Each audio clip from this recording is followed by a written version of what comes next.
The idea behind the Biodiversity and Peace Project is to give students from all over the world the possibility to gain real-world scientific experience, to sort of get them into the rainforest, get them to experience things for themselves, a form of experiential learning in which they can hopefully help to develop some internal sense of peace with nature. In addition, it's an important citizen science project by which the students are going to be able to generate important baseline biodiversity data for the Monteverde Conservation League and to why they've been protecting the 23,000 hectares of the Chiltern rainforest for nearly 30 years.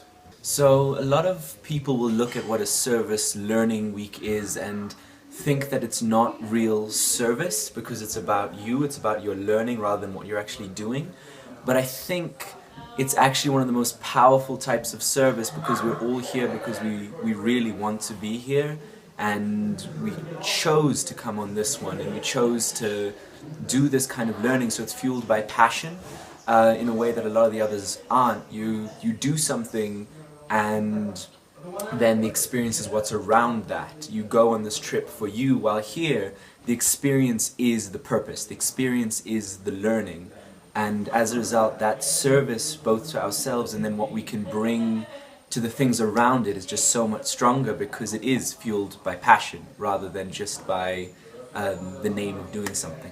Magic in this place is you can't hear a single mechanical sound, that you can see the Milky Way at night, that you have a volcano erupting, so there's no light pollution, that you can wake up at dawn and be at the crack of dawn and hear the first bird sing. You're in this crazy biodiverse habitat that is very rare, and it's a privilege to be there. What makes this place really magical and special, the clean air we breathe here, the clean water we drink almost straight from the waterfalls here, and the food that we eat that is grown from around here. And having that in our bodies and then going out on the trails puts you in a hypersensitive state, so you're noticing everything, all these tiny details, and you crouch down below and you look up high. And that, moving around for hours each day, just puts you in a heightened state of a sense as well, in ways that we don't in the city. And that's what makes me keep coming back and want to come back and back to this place again and again. So I think one of the most important things is that I've come to appreciate nature in, I don't know more, but in a different way. In the way that when you learn how to distinguish trees from one another, or hear a special bird call and hear, oh, that's the black guan or the grey-breasted wood wren. To me, that I live in a big city, this service week gave me an opportunity to experience nature with a freedom that I don't have back home. I chose this to be my service learning week because I love being in nature. I think that's one of the ways where research and knowledge can help to make humans appreciate nature to a larger extent. I learned how to recognize leaves, trees, birds from their vocalizations, for example. So I'm really grateful for this experience. But I'm still disputed how I want to appreciate nature by classifying what belongs where or feeling how I feel in several places. So I feel like this is the perfect place to understand how I feel about appreciating nature. Actually, understanding what's going on is really important for me, and I've learned a lot about that, and at the same time learned how little I know. By learning a lot, I've kind of learned how tiny my knowledge is when it comes to the complexity of nature.